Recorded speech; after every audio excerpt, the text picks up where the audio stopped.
జేఎస్టీవీ నేను మీ జర్నలిస్ట్ సిద్ధు. నా వెనకాల ఇక్కడ స్క్రీన్ పైన ఒక పేపర్ కటింగ్ మనకు కనిపిస్తుంది. చెట్టు ఈక్వల్స్ టు అమ్మ. సో మన పర్యావరణం ఎలా ఉండాలి, తల్లిలాగా మనం దాన్ని చూసుకోవాలి అనేసి అయితే ఒక నినాదం మనకు రోడ్ల మీద చాలా చోట్ల అయితే ఇది కనిపిస్తూనే ఉంటుంది.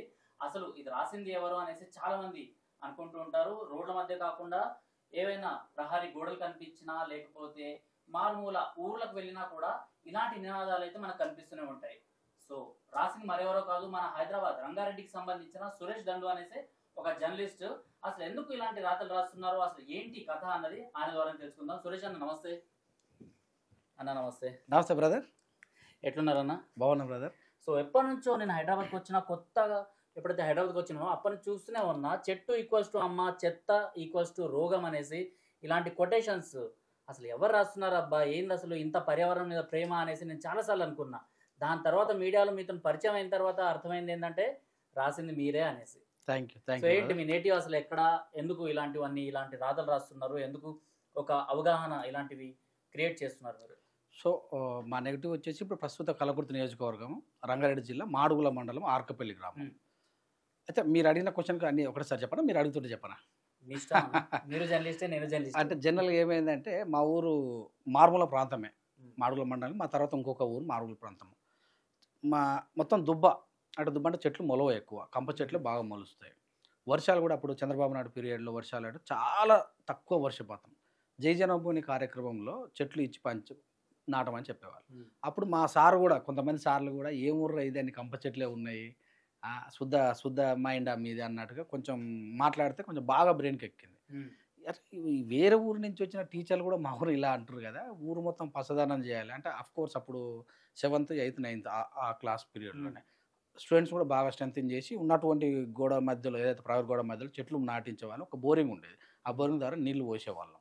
ఎంత పోసినా కూడా అది దుబ్బా ప్లస్ బెటరాళ్ళు అనమాట. చెట్లు పెరగపోయేది వాస్తవానికి. ఇక ఊరు కూడా ఇంటి ముందర ప్లేసులు చాలా తక్కువ మా ఊర్లో. చెట్లు యాప చెట్లు ఉన్నా కూడా నరికేసేవాళ్ళు. మా ఇంటి ముందర మేము చిన్నప్పుడు పెద్ద యాప చెట్టు ఉండేది. మా తాత దండు మల్లేష్ గౌడు, ఆయన మాకు ఆ చెట్టు కింద కూర్చొని మంచిగా అనిపించేది, కానీ కొట్టేసింది దాన్ని కూడా. ఇంకొక చెట్టు పెట్టాలనుకుంటే ఎన్నిసార్లు పెట్టినా అది పెరగట్లేదు. అప్పటి నుంచి కూడా బాగా అనిపించింది. వర్షాలు వాడాలంటే అప్పుడు చదువుకుంటున్నాం కదా, వర్షాలు వాడాలంటే కంపల్సరీ చెట్లు కావాలి. వర్షాల వల్ల ఆక్సిజన్స్ వస్తుంటుంది, ఆక్సిజన్ వల్ల వర్షాలు వస్తుంటాయి, అదే చెట్ల వల్ల ఆక్సిజన్ వస్తుంటుంది. అప్పుడు వర్షాలు వస్తే అన్నీ ఏది జీవాలు, గడ్డి బాగా దొరకటము, పక్షులు, ఇవన్నీ కూడా అంటే ఊళ్ళో వర్షాలు లేకపోవడం వల్ల వ్యవసాయం కూడా చాలా తక్కువ ఉండే. ఇంకా కొన్ని సార్లు ఒక బావులు ఎండిపోతే అంటే మస్తు బాధ అనిపించింది. నేను కూడా వ్యవసాయానికి వచ్చి దగ్గర కుటుంబం మాది కూడా. అన్నదమ్ములు 3 అనుకో, బావిలో నీళ్ళు 3 పంచుకోవాల్సిన పరిస్థితి. ఓసారి ఎండాకాలం అయిందంటే ఎండిపోయేది. ఇంత బాధ ఉంది వ్యవసాయం చేసే వాళ్ళకు, ఇంత కథ ఉంది అనే ఉద్దేశంతో చెట్లు నాటితే అంటే నేను చిన్నపిల్లగా నేను చెప్తే కూడా ఓరినారు అప్పుడు. కాకపోతే అవగాహన తీసుకురావాలని. ఆ తర్వాత 10th తర్వాత మా అమ్మమ్మ ఊరికి వెళ్ళాం. మా ఇల్లు జర చిన్నది అయినా కూడా ఒక జామ చెట్టు, 2 కొబ్బరి చెట్లు పెట్టినాం. మన కొట్టేసింది మన ఆయన. అవి కూడా కొబ్బరి చెట్లు, అది ఇంట్లో పర్యావరణం మొత్తం కూడా మా ఇంటి చుట్టూ కూడా చెట్లు నాటడం అయితే జరిగింది అప్పుడు 10thలోనే.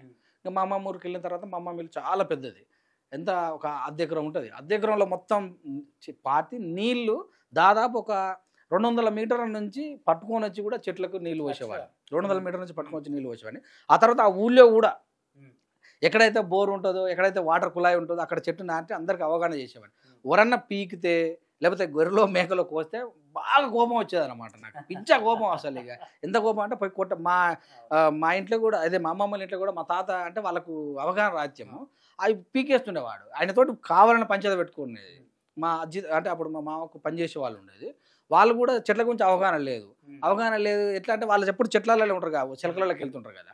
అయితే ఇండ్లలో అవగాహన లేకపోవడం వల్ల బర్రెలు కట్టేయడం, దానికి పెద్దగా చిన్న దాదాపు ఒక 5 సంవత్సరాల చెట్లు బర్రెలు కట్టేసి అవి పీకేయడము, బాగా బాధపడి నేను చాలా మదన పడేవాడిని.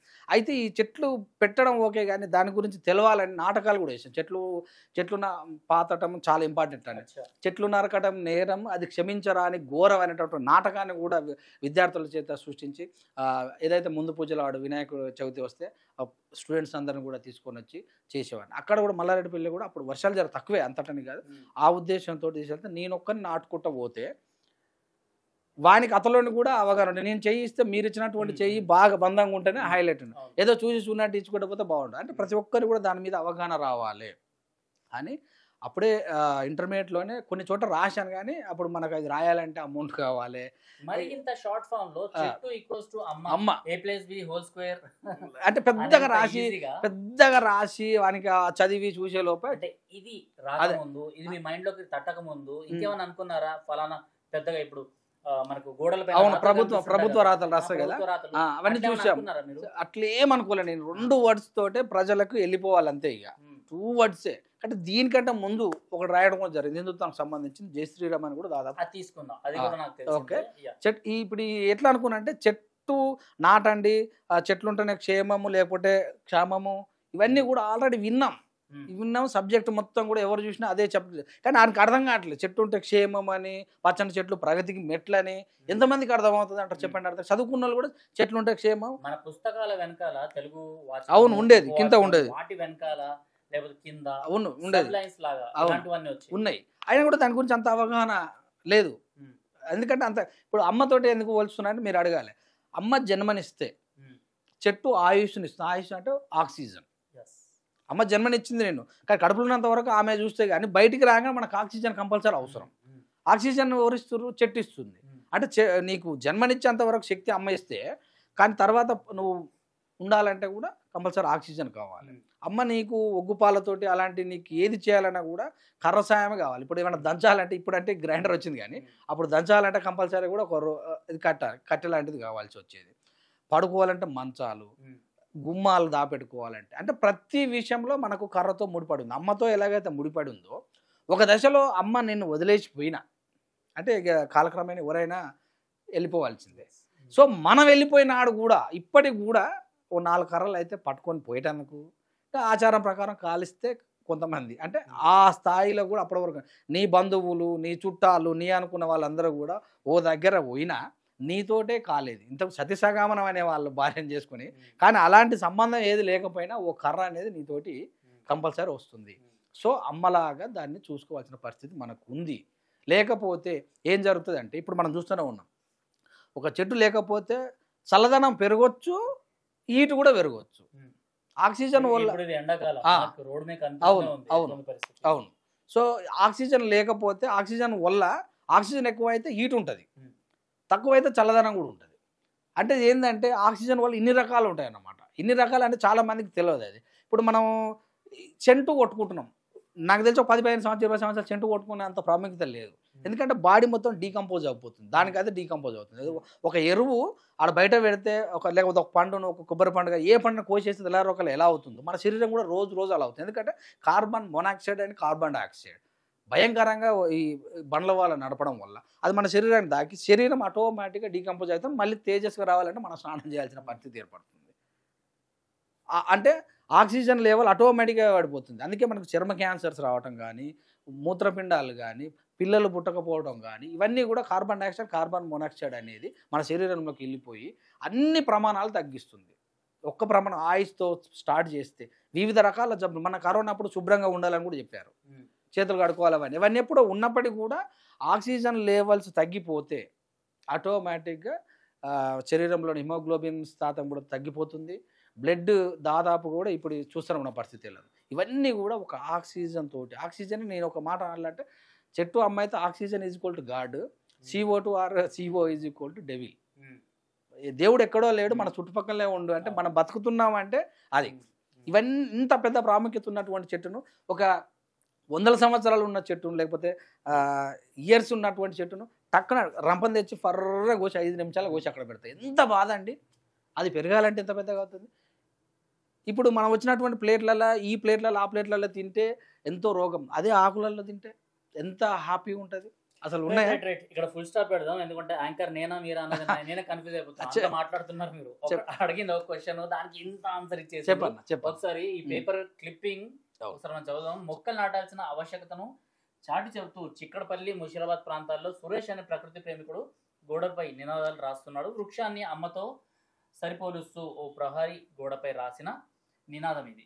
ఎగ్జాక్ట్ గాంధీ హాస్పిటల్ మీద, గాంధీ హాస్పిటల్, అది కూడా గుర్తుందా మీకు? ఓకే, గాంధీ హాస్పిటల్ మీద రాశాను. సో టోటల్ ఎన్ని రాతలు రాసి ఉంటారు మీరు? దాదాపు కోట్లు దాటిపోయింది. చెట్టు అమ్మ అనేది కోట్లు దాటిపోయింది. కోట్లు దాటిపోయింది. చాలా మంది ఏమంటారు అంటే ఇప్పుడు రైట్ ఇక్కడ మనకు కనిపిస్తుంది మార్కర్ ఉంది అన్న చేతిలో, అన్న జేబులో.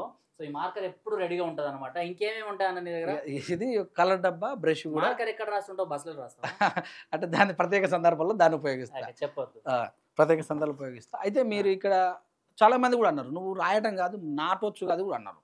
సో నేను నీళ్లు పోసుకుంటూ పోతే అతలోనికి ప్రాముఖ్యత తెలియదు, పీకేసే అవకాశం ఉంటుంది. అతనికి కూడా అవకాశం ఉంటే, అంటే నాతో పాటు కొన్ని చేతులు లేస్తే, ఆటోమేటిక్గా సంరక్షించటం, నాతో పాటు ఒక సైనికుడు అవుతే ఆయన కూడా. కలం మిన్న అంటారు కదా, సో కలంతో మీరు ఇదంతా Yes, చేస్తున్నారు కాబట్టి absolutely. ఎప్పటికైనా Awareness. గుర్తుండిపోతాయి. ఇది ఎన్నో ఇయర్స్ పాతది, ఎప్పటి నుంచో. 2014. yes, ఇది ఎవరు రాస్తున్నారు తెలుసుకుందాం అనేసి అనుకున్నా, అది మీరు అనేసి సో final గా జనరల్గా తెలిసింది కాబట్టి. నేనని చెప్పుకోవడానికి కొంచెం ఇబ్బందిగా ఉంటుంది నాకు, ఎందుకంటే నేను తెలవాల్సిన అవసరం లేదు అనుకుంటాను. నేను తెలవాల్సిన, చాలా మంది అంటారు నీకు అంతా ఉంటే పేపర్లలో యాడిచ్చి నీ బొమ్మ ఇవ్వచ్చు అంటాడు. నేను నా బొమ్మ ఇవ్వాల్సిన అవసరం కాదు కదా అక్కడ. నా బొమ్మ ఇప్పుడు ఆ వ్యక్తి బతకాలంటే కూడా ఆక్సిజన్ కావాలి, ఎందుకు కాల్చలేడు? నన్ను క్వశ్చన్, నేను ఆ వ్యక్తికి ఆక్సిజన్ కావాలిగా, ఆ వ్యక్తికి కొన్ని చెట్లు కావాలిగా. ఇప్పుడు చెట్ల వల్ల కూరగాయలు, అదే అఫ్ కోర్స్ పండ్లు ఉన్నాయి, పండ్ల ధర పెరిగింది అంటాడు. పండ్ల ధర పెరిగిందంటే నీ ఇంట్లో మొక్క ఉందా? కుక్కు ఉంటుంది. మొక్క లేకపోతే నీ పండ్ల ధర పెరగదా? మామిడికాయలు కావాలంటాడు, చింతపండు కావాలంటాడు, ఇవన్నీ చాలా రకాలవన్నీ కూడా నీ ఇంట్లో ఒక్క మొక్క ఉంటే నీకు పండ్లు రావా? మామిడికాయ, జామకాయ, ఇంకా చూసినట్టు దానిమ్మ పండ్లు కావచ్చు, గింజలు ఉంటాయి కదా లోపల, అవన్నీ బ్లడ్ బాగా సర్క్యులేషన్ అవి. ఈ మొక్కలే నీ కంటి చూపు మేరలో మొక్కలు లేవు, మరి నీకు ఫ్రూట్స్ ధర పెరగదా? ఇప్పుడు ఏవైనా కెమికల్ ద్వారా తయారైనవి మనం తాగుతున్నాం, ఏదో మామిడి రసం అయినా అది అని ఇది అని. కానీ నీ కంటి ముందర చెట్టు లేదు, సుదూర ప్రాంతాల్లో కూడా చెట్టు లేదు, కానీ 2 బండ్లు, 3 కార్లు, పెద్ద విజిల్ ఇచ్చేది, పెద్ద స్మోక్ వదిలేది, ఇవన్నీ నీ ఇంటి చుట్టాలు పెట్టుకుంటా, ఆక్సిజన్ ఎక్కడి నుంచి రావాలి? ఇవన్నీ కూడా చెట్టుకు సంబంధించినవి కదా. ఇంటి అంటే ఒక కారుకు షెడ్ వేస్తుండు, ఇంట్లో కారుకు మాత్రం షెడ్ వేస్తుండు. ఒక మొక్కకు 4 ఫీట్ల మొక్కకు నీ ఇంట్లో ప్లేస్ లేదు, మరి నీకు ఆక్సిజన్ ఎక్కడి నుంచి రావాలి? అన్న ఇవన్నీ మీరు రాస్తున్నప్పుడు మీకు అత్యంత క్లిష్టంగా ఎక్కడ అనిపించింది? ఫలానా ప్లేస్కి వెళ్ళి నేను రాసేటప్పుడు వాళ్ళు ఏదో ఒకటి అనడం, ఎందుకంటే మీరు చేస్తుంది ఒక మంచి పని, అంటే ఒక అవేర్నెస్ క్రియేట్ చేస్తున్నారు, బట్ అవతల వాళ్ళు అర్థం చేసుకోలేని పరిస్థితులు ఎప్పుడైనా కలిగినాయా, లేకపోతే ఈజీగా మీరు వెళ్ళి రాసుకొని వచ్చిన పరిస్థితి? 90% నేను నగరం నిద్రపోతున్న సమయంలోనే ప్లాన్ చేస్తా. బ్యాట్మెన్ అయిపోతాం. నగరం నిద్రపోతున్న సమయంలో ప్లాన్ చేస్తే, ఒకవేళ అడిగితే కూడా వాళ్ళు అంటే రాతలు చూసినారు కానీ చూడనప్పుడు కొంచెం ఇబ్బంది అనిపించింది. అండ్ పర్టికులర్ నన్ను అంత అంటే ఎక్కువగా నేను ఎక్కడ రాస్తుంటా అంటే ఆ ప్లేస్ ఇబ్బందులు లేని ప్లేస్లలో రాస్తాం. అంటే మంచి గోడలకు మంచి ఇళ్ళకి అయితే ఏం రాయం. ఆ ప్లేస్ అంటే అది పాతబడినవో అంటే ఇంకా నిరుపయోగంగా ఉన్న ప్లేసెస్ బాగా ఉపయోగించుకుంటాం. అది కూడా నేచర్ గురించి ఉపయోగిస్తా. పిల్లర్స్ ఉపయోగిస్తా. అంటే ఇక్కడ ఎవరి రూపాయి కూడా తీసుకోకుండా నా సొంతంగా రూపాయలతో రాయడం జరుగుతుంది. సో పెట్రోల్ కూడా పోసుకొని అవసరం అనుకుంటే ఒక రోజు పెయింట్ ఇవన్నీ మీరు ఎప్పటికప్పుడు రెడీగా అంటే ఎప్పుడు చాలా మంది సిగరెట్ తాగుతాడు జైలు పెట్టుకొని పోతాడు, గుట్కా తింటాడు జైలు పెట్టుకొని పోతాడు, అది ప్రమాదమైన మోస్తుండు. ఇది ప్రమాదం కాదు, 10 మందికి హెల్ప్ చేయాలనే ఉద్దేశంతో నేను తీసుకొని పోతాను. దానికి నేను మొహమాట పడను, బైక్లోనే ఉంటుంది. నేను పెళ్లికి పోయినా పేరెంటానికి పోయినా 10 రాయాల్సిందే. నేను అది నా ఇంకొచ్చిన వాళ్ళు ఎవరైనా సరే ఏమనుకున్నా సరే, అంటే నేను చేసేది దొంగతనం కాదు, అఫ్ కోర్స్ ఏది ఇంకోటి ఏం కాదు కనుక దానికి భయపడవలసిన అవసరం లేదు, ఎక్స్ప్లెనేషన్ కూడా నాకు అవసరం లేదని నేను చెప్తా. సో ఇక్కడ ఇంకో క్వశ్చన్ ఏంటంటే, ఇట్లా మీరు చేస్తున్నారనేసి మీ ఊర్లో వాళ్ళకి కూడా తెలుసు, అవును, మీకు చదువులు నేర్పించిన మీ ఉపాధ్యాయులు కూడా తెలిసినప్పుడు వాళ్ళ ఫీలింగ్ ఎట్లా ఉండే? అఫ్ కోర్స్ ఇప్పుడు నేను ఈ క్వశ్చన్ ఎందుకు అడుగుతున్నా అంటే, ఎవరైనా చదువుకున్నారు, ఉపాధ్యాయులు నేర్పించిన చదువులు వాళ్ళు చదువుకున్నారు అంటే వాళ్ళ సొంత కడుపు కోసము తిండి కోసం మాత్రమే ఆ జాబ్ ని ఆ చదువుని యూజ్ చేసుకుంటారు. బట్ మీరు ఏంటంటే సమాజ శ్రేయస్సు గురించి, పర్యావరణం గురించి మీరు ఫైట్ చేస్తున్నారు. వాళ్ళ దగ్గర నుంచి లేకపోతే మీ ఇంట్లో వాళ్ళ దగ్గర నుంచి ఎప్పుడైనా మెస్మరైజింగ్ అనిపించిన టైమింగ్ ఏమైనా ఉందా? అంటే ఇంట్లో వాళ్ళ దగ్గర కంటే టీచర్స్ ఆల్రెడీ మనము బీటెక్ గనక ఊళ్ళో చదువు చెప్పే మాకు ఎవరైతే చెప్పినా వాళ్ళు వెళ్ళిపోయారు అనమాట అక్కడి నుంచి. ఇక మిగతా వాళ్ళు అయితే ఎవరైనా తెలిసిన వాళ్ళు ఉంటారు అనుకో, ఫస్ట్ అర్థం కాలే. ఇంకా గట్టిగా చెప్పాలంటే పిచ్చి రాతలు అన్న వాళ్ళు చాలా మంది ఉన్నారు. ఇవి పిచ్చి రాతలు, పిచ్చిలేసింది అంటే మంచి వాళ్ళు ఎప్పుడు కూడా సమాజము. ఎందుకంటే ఈ రోజులలో ఎంతసేపు ఉన్న బాగా సంపాదించినోడు వాడు దొంగతనం చేసిండా ఇంకేం చేసిండా, బాగా సంపాదించినోడు బాగా తెలివికల్లు పిచ్చి రాతలు కావాలి అన్నారు. పిచ్చి రాతలు ఏం రాతలు రావి పిచ్చి రాతలు అన్నోళ్ళు అంటే మనకు తెలిసిన వాళ్ళు అన్నారు, తెలియనోడు అర్థం చేసుకున్నాడేమో అబ్బా ఏడ చూసిన ఇదే, కొంతమంది ఏడ చూసిన ఇదే అనుస్తున్నా అనేటోళ్ళు కూడా ఉన్నారు. కానీ ఏది ఉంది అనే ఎందుకు అర్థం చేసుకోలేదో కూడా అదొక ఇబ్బంది అనిపిస్తుంది. నిజామాబాద్ బస్ స్టాండ్ కి ఎప్పుడైనా వచ్చినా ఆడ కూడా చూసిన దాదాపు అక్కడ ఒక చిన్న ఈవెంట్, అచ్చా ఈవెంట్స్ అంటే ప్రతి చోట ఈవెంట్కు పోయినామంటే సురేష్ దండ అక్కడ వచ్చిందంటే ఈవెందో నా పక్కన వచ్చినట్టు మా కెమెరామ్యాన్ కూడా ఏ ఇబ్బంది అన్నా చెప్తా తమ్ముడు, ఒక 10 నిమిషాలు 10 నిమిషాలు నువ్వు ఏమనుకో రెస్ట్ తీసుకో, నేను ఖచ్చితంగా చేస్తాను. ఎందుకంటే నాకు ఆ ఏరియాలో చెట్ల గురించి ఖచ్చితంగా తెలియజేయాల్సినటువంటి పరిస్థితి నాకు ఉంది. అంటే మనం చాలామంది అంటాం ఇప్పుడు ఫర్ ఎగ్జాంపుల్ ధర్మాన్ని రక్షించాలి, ధర్మాన్ని ఎందుకు రక్షించాలనేది ఒక యుద్ధం, కానీ ధర్మాన్ని రక్షించినా రక్షించకపోయినా అందరూ బతకాలి అనేది ఒక సిద్ధాంతం. అందరూ బతికితేనే కదా, ఫస్ట్ మనం బతికితేనే దేని గురించైనా పోరాడు, మన కోసమైనా పక్కన కోసమైనా ఎవరి కోసమైనా పోరాడగలుగుతాం. నేను ఒక మాట చెప్తా, రాబోయేది 3వ ప్రపంచ యుద్ధం చాలామంది దేశాలతోటి కాదు చెట్లతోటే జరగాల్సిన పరిస్థితి. ఎందుకంటే పర్యావరణంతో ఖచ్చితంగా ఆల్రెడీ ఇప్పుడు చిన్న వైరస్ తోటి ప్రపంచం కుదేలైందంటే ఆక్సిజన్ లెవెల్ తగ్గడం వల్ల నేను అంటా, ఆక్సిజన్ లెవెల్ తగ్గితే అన్ని పని చేయకుండా పోతాయి. ఇక అన్న చెట్టు ఈక్వల్స్ టు అమ్మ, అవును, చెత్త ఈక్వల్స్ టు రోగం, మొక్క ఈక్వల్స్ టు అక్క, ఇంకా అలాంటివి ఏమేమి నినాదాలు మీరు చెత్త దయ్యము, చెత్త కరోనా, చెత్త దయ్యము, చెత్త ఈక్వల్ దయ్యము, చెత్త ఈజ్వల్ కరోనా, చెత్త ఈజ్వల్ రాసిన అప్పుడే మలేరియా, చెత్త ఈజ్వల్ మలేరియా, చెత్త ఈక్వల్ డెంగీ, కలరా. అంటే చెత్త ఏడు దోమలు వస్తాయి, అంటే ఒక దోమ వల్ల 60 రకాల ఆరోగ్య హానికరమైన ఈజీగా అంతే. ఇక నేను పెద్దగా దాని గురించి మనం ఎక్స్ప్లెనేషన్ చేయాలి. కామన్ మలేరియా, చికెన్ గున్యా, చెత్త అనేసి కనిపించేసరికి రైట్ మన ఇంట్లో ప్రాబ్లం ఉంది అనేసి వాళ్ళకి ఒక అవగాహన అన్నది వస్తుంది. ఇప్పుడు కొన్ని ఏరియాలో చూస్తాం మనము, ఒక వ్యక్తి వ్యవసాయం చేసేందుకు ఎంతో కష్టపడతాడు, ఒక కూలీ వ్యవసాయ పనులు ఎంతో కష్టపడతాడు, వాళ్ళ ఇంటి ముందల గూన ఉంటుంది స్నానం చేసేది, ఆ ఇంటి ముందలంగా పోతుంటుంది, అది ఒక చిన్న గుంత తవ్వుకోలేడు, అంతే. వాళ్ళకి అవేర్నెస్ లేకపోవడం వల్ల ఆ వాటర్ వాళ్ళు స్నానం చేసింది, అది మహిళలు టాయిలెట్ చేసినవి కూడా చక్కగా ఇంటి ముందరలేక వస్తుంటాయి, అందులో పందులు అవి వస్తుంటాయి. మళ్ళీ ఇప్పుడున్నటువంటి రోజులలో అవి ఇవి తిని అన్ని పేపర్లు ఆ ఇంటి ముందరలే ఉంటాయి, ఆడంగా నడుచుకుంటూ పోతుంటాడు, ఆయనకు అర్థం కాదు. దోమలు ఈగలు మళ్ళీ అవే వచ్చి ఇంట్లోకి వచ్చి తింటుంటాయి. రైట్, ఫైనల్ క్వశ్చన్ అన్న, జై శ్రీరామ్ అనుకుంటూ చాలా మంది ఇప్పుడు ఈ అన్నని నేను స్పెషల్గా పిలిపించి స్టూడియోకి ఇంటర్వ్యూ చేయాల్సిన నాకు అవసరం ఏంది అనేసి చాలా మంది అనుకుంటారు కదా. సో వాళ్ళకి క్లియర్గా చెప్తా, మనము రామకోటి అన్నది రాస్తుంటాము. సో 1,000,000 సార్లు రాముని పేరుని మనం శ్రీరాముని పేరుని మనం రాస్తుంటాం కదా. సో అలాంటి పేరుని గోడల పైన 1,000,000 సార్లు రాసిండ్రు. అవును, అబ్సల్యూట్లీ 1,000,000 సార్లు. yes, నాట్ ఏ జోక్ అన్న. 1,000,000 సార్లు రాశారు. జై శ్రీరామ్ అనేసి కనిపించిన ప్రతి ప్లేస్ లో ఇలాంటివి రాసుకుంటూ మీరు అసలు వెళ్ళాల్సిన అవసరమే వచ్చింది. ధర్మం గురించి ఫైట్ చేయాలి లేకపోతే జై శ్రీరామ్ అనాలి అని ఏదన్నా మీకు బ్యాక్గ్రౌండ్ ఆర్ఎస్ఎస్ లేకపోతే ఏబీవీపీ అట్లా ఏమైనా ఉందా? సో నేను ఇంటర్మీడియట్ చేసేటప్పుడే మా మేనమామ ఊరు మల్లారెడ్డిపల్లి, తండు ఎరకల వెంకటయ్య గౌడ్, ఎరకల కృష్ణ గౌడ్, మా మామ ఏబీపీలో ఉండేది. సో ఆయన అప్పుడు కొంచెం బీజేపీలో ఉన్నాడు. బీజేపీ బ్యాక్గ్రౌండ్లో వాళ్ళకి సంబంధించిన వాళ్ళందరూ ఇప్పుడు తూటుపల్లి రవి, బెజవాడ శేఖరు, నక్క వెంకటేష్, వీళ్ళందరూ మహానుభావులు అక్కడ బీజేపీ పర్యావరణం ఉంటాయి. అంటే వాళ్ళు ఉన్నంత మాత్రం నేను అప్పుడు ఇక స్టూడెంట్స్ అందరూ కూడా ఏబీపీ వింగ్ వాళ్ళు బాగా పరిచయం అయ్యేది. సో ధర్మం అంటే అప్పుడప్పుడే ఇప్పుడు కొంచెం అవేర్నెస్ వచ్చింది హిందువులకు, కానీ అప్పుడు అవేర్నెస్ లేదని చెప్తాను డైరెక్ట్ హిందువులకు కూడా. ఎందుకంటే వాడు ఏం చేస్తున్నా పక్కోడు మన హిందూ మతాన్ని కానీ ఏది చేసినా కూడా ఖచ్చితంగా వాళ్ళని సమర్థవంతంగానే ఉండేది. అప్పుడు మన ఎవరైతే మన హిందుత్వం గురించి మనం మాట్లాడితే మనకు అంత విచిత్రం అనిపించేది.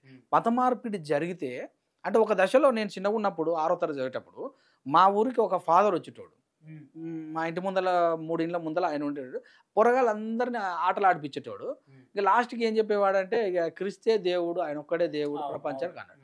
ఆటలు ఆడించిన దానికి దీనికి ఏం సంబంధం? నేను కూడా ఒక దశలో కన్వర్ట్ అయిపోయేదని అనిపించింది నాకు అప్పుడు. అట్లా అనిపించింది అసలు. ఎందుకంటే ఆటలు ఆడిపిస్తున్నారు, ఏదైనా కావాలంటే చాక్లెట్లు, ఇంట్లోకి ఏదైనా రోగాలు వస్తే మెడిసిన్ అలాంటివి ఇంత చేస్తున్నాక మరి దేవుడు ఈయన అనే పరిస్థితి అట్లా అప్పుడే స్టార్ట్ అయింది అప్పుడు. సో ఆ రకమైనటువంటి కలిసిన తర్వాత మళ్ళీ వాళ్ళు ఎవరు చేయట్లేదు కాబట్టి అవతల వాళ్ళు చేస్తున్నారు. సో అక్కడే దేవుడు ఉన్నాడు మన వాళ్ళలో, అసలు మన ఫ్రెండ్స్ సర్కిల్లో లేకపోతే చుట్టాల్లో కూడా అసలు దేవుడే లేడు అని. అంటే చిన్నపిల్లలకి ఏమనిపిస్తుంది చెప్పండి, ఆటలు ఆడిపిస్తే ఈజీగా దానికి అయిపోతారు, అడిక్ట్ అవుతారు. ఇక వాళ్ళు ఏది చెప్తే అదే అయిపోతారు.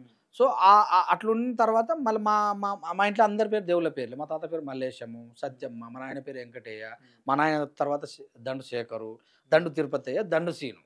అన్నీ కూడా అప్పుడు టెంపుల్స్కి వెళ్ళే వాళ్ళం. కానీ టెంపుల్స్కి వెళ్ళినా కూడా ప్రాముఖ్యత ఏం చెప్పరు ఇప్పుడు కూడా బ్రదర్. టెంపుల్కి వెళ్తే మనం ఏమంటావు, పోయిన తర్వాత నీ పేరు ఏం పేరు, మీ ఇంట్లో పేరు ఏం పేరు, వాళ్ళ పేరు ఏం పేరు, తర్వాత పూలదండలు వేస్తారు, దీపం వెలిగిస్తారు. ఈ రోజు స్పెషల్ ఏంది చెప్పేటానికి ఇప్పుడు కూడా చాలా మంది లేరు. ఇంకా నీకు స్పష్టంగా చెప్తే ఇప్పుడు కూడా గుళ్ళలకు పోతే కొత్త గుడి కానీ పాత గుడి కానీ శివరాత్రి కానీ ఇంకేదైనా ఆయన 150 రూపాయలు రాసిండు, ఈయన 100 రూపాయలు రాసిండు, ఆయన 1,00,000 రాసిండు అంటారు. కానీ శివరాత్రి ప్రత్యేకత చెప్పేటోళ్ళు ఎవరు అంటావా? సండే వస్తే గంటల గంటలు దేవుళ్ళ గురించి చెప్తున్నారు, గంటల గంటలు అక్కడ ఉండగలుగుతున్నారు. ఏదన్నా టెంపుల్ వస్తే, ఏదన్నా మన పండుగ వస్తే ఏమొస్తున్నావు, 4 గొర్రెలు మేకలు కోసుకోవాలి, లేకపోతే కొబ్బరి మండలు తెచ్చి పూల చేసుకోవాలి, బాంబులు వేల్చాలి, ఇంతే. కానీ దాని గురించి చదివే ఏదన్నా ఉందా? ఎంత వెనకబడి అంటే ఎట్లా ఉంది మన మనస్తత్వం చూడండి. శ్రీరామనవమి నాకు చిన్నప్పుడు ఎంత ప్రత్యేకతంగా ఉండేది. ఇలా శ్రీరామనవమి రోజు కూడా భయంకరమైన మేకలు కోస్తున్నటువంటి రోజులు ఉన్నాయి, కోసుకొని తింటారు. నేను ఎప్పుడు కూడా రాసిన హిందువులు మద్య మాంసాలకు, హిందూ పండుగలన్నీ మద్య మాంసంతో కూడుకున్నటువంటి పరిస్థితి ఏర్పడింది చాలా మంది. హిందువుల పండుగ అంటే ఆ సిద్ధాంతం వైపు వెళ్ళిపోతున్నటువంటి పరిస్థితి చూస్తే నాకు ఇంకా బాధ అనిపిస్తుంది అన్నమాట. ఎందుకంటే అసలు మన సిద్ధాంతం ఏంది, మనం ఏం చేయబోతున్నాము, అసలు ఎలా జరుగుతుంది అనే దాని మీద బాగా అప్పటి నుంచి తర్వాత విద్యార్థులతోటి మమ్మకం తెచ్చిన తర్వాత గోరక్ష కూడా చాలా చేశాము. ఏవీపీలో దాదాపు టౌన్ వైస్ ప్రెసిడెంట్ కూడా చేశాను బీటెక్ సమయంలోనే. అట్లా దాదాపు అది కూడా అంతే, నేను ఒకరికి చెప్పాం కాదు, చూసిన ప్రతి ఒక్కరు కూడా జై శ్రీరామ. సో ఫైనల్ గా వీడియో ఎవరైతే చూస్తున్నారో వాళ్ళకి ఫైనల్ మెసేజ్ ఏమి ఇవ్వాలి? చెట్ల గురించి చెప్పమంటావు, ధర్మం గురించి అంటావా? రెండు వై నాట్? సో ధర్మం అనేది మనకు అన్నీ నేర్పింది. చాలామంది ఏమనుకుంటారు నాకు ధర్మం ఏమి వచ్చింది, నేను మనిషి. కొంతమంది ఏమంటారు మనిషినే మనిషి లెక్క చూస్తలేరు, కుక్కలాగానో బరిలాగానో వాటిని చాలా ప్రేమ పొందిస్తున్నా అంటారు. అంటే నువ్వు అతలోని గురించి మనం మాట్లాడదానికి నీ పరిస్థితి ఏందని నేను అంటా. నువ్వేం అతలోని ఏం కన్సిడర్ చేస్తావు, అతలో నుంచి నువ్వేం వాంట్ చేస్తున్నావు?